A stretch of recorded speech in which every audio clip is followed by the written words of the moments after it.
Assalamualaikum warahmatullahi wabarakatuh. Nama saya Rudi Niarso. Saya ingin melanjutkan video tentang sistem multimedia.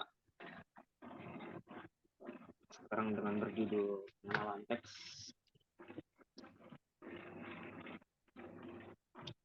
Oke, yang pertama, pengertian teks dalam multimedia.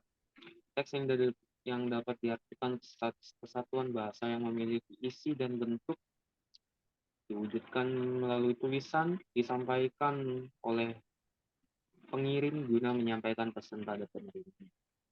Yang kedua, teks merupakan salah satu bentuk representasi visual dari bahasa. Yang ketiga, teks adalah data atau informasi dalam bentuk susunan karakter. Yang keempat adalah tipografi.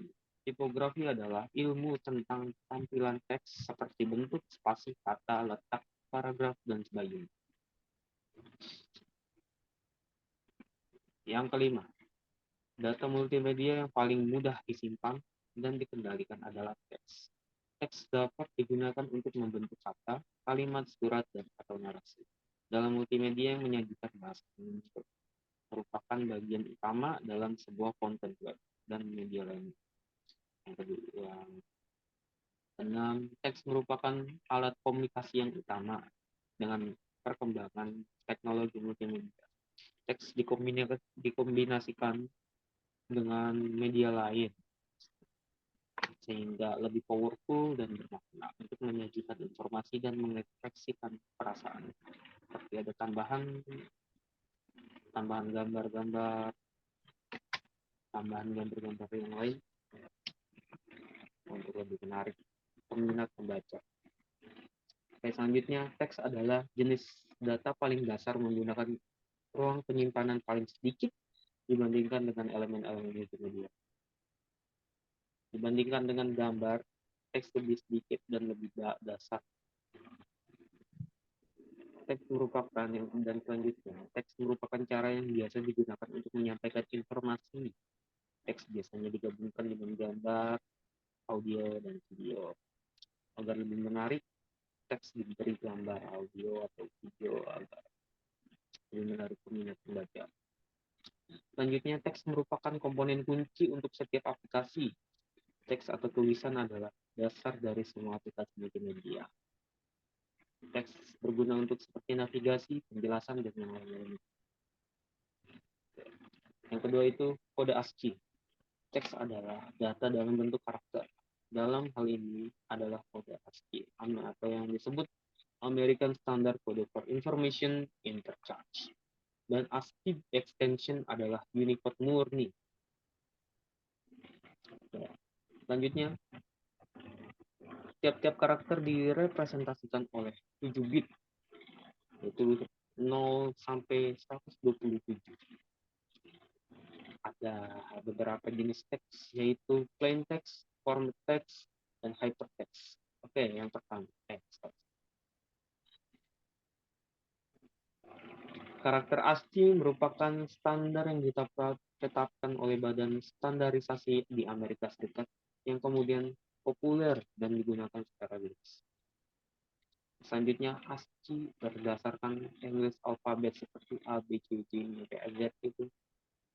Yang selanjutnya dipublikasikan pada tahun 1967 dan diupdate tahun 1986.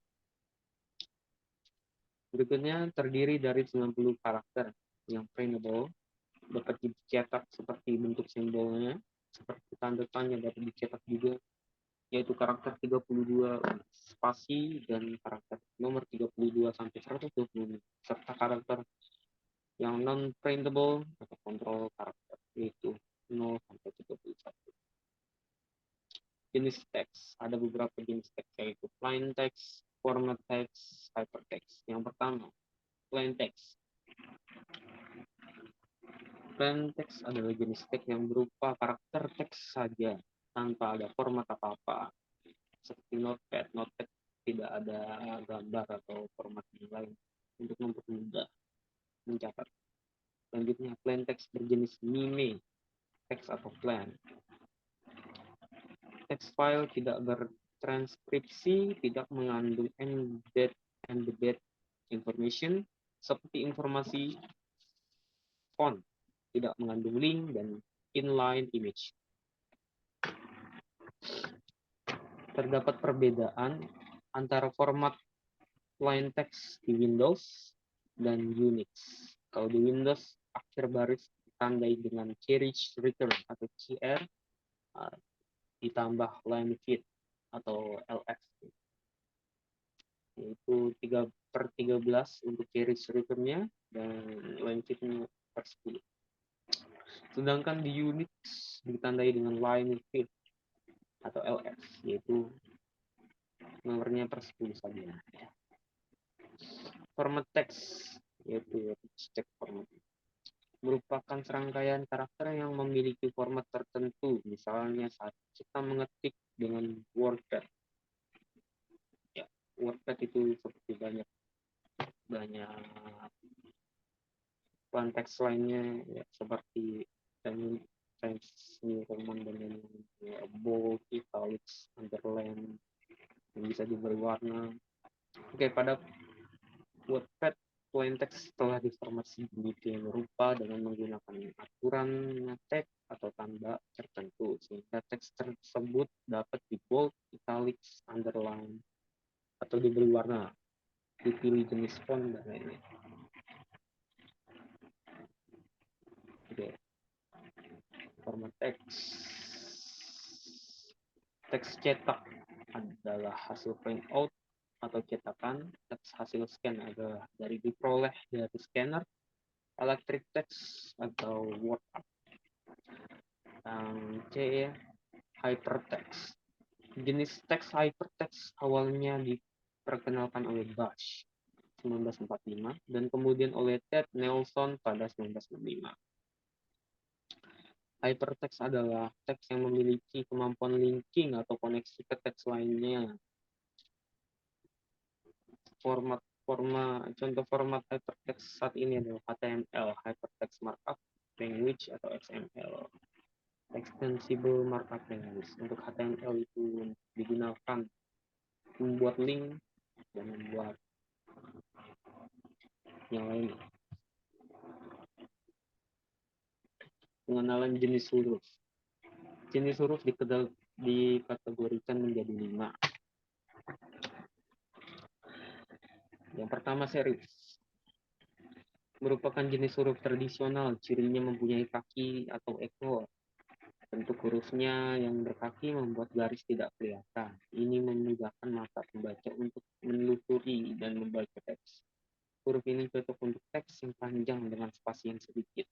Bentuk huruf ini memberikan kesan formal, intelektual, ageng, dan konservatif.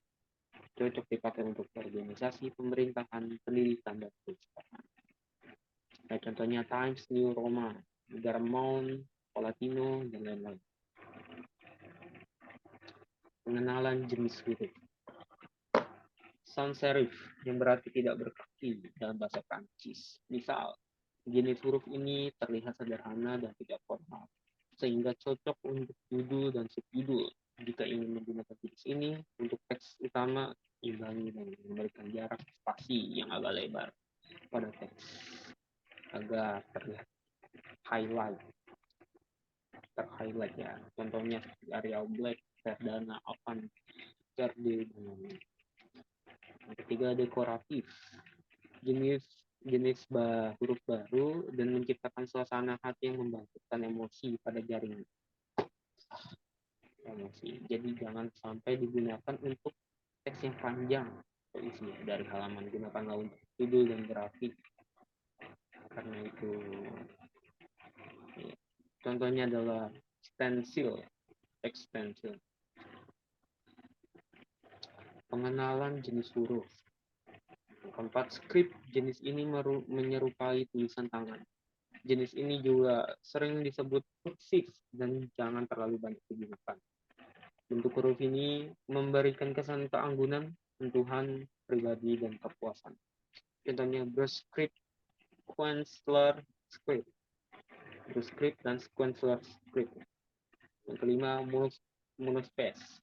Jenis huruf yang mempunyai jarak dan lebar yang sama pada setiap huruf. Misalnya Courier, Moskow. Contohnya Courier New. Ya. Kelebihan teks hanya membutuhkan media penyimpanan yang berukuran kecil. Untuk yang kedua, untuk menyampaikan informasi yang padat atau kondense. Berikutnya, untuk materi yang rumit kompleks dan kompleks, ya, seperti rumus-rumus matematika yang susah dijabarkan untuk digambar, atau penjelasan suatu proses yang panjang. Kekurangan teks, kurang tepat untuk digunakan sebagai media untuk memberikan motivasi. Media jika media yang hanya bertuliskan teks saja untuk sebagian orang atau anak kecil, itu tidak memotivasinya untuk membaca, minat bacanya kurang. Teks yang berikutnya, teks yang panjang dan padat. Ya, semakin panjang dan padat semakin capek diketiknya. Oke. Sekian dari saya, Rizky Miarso. Assalamualaikum warahmatullahi wabarakatuh.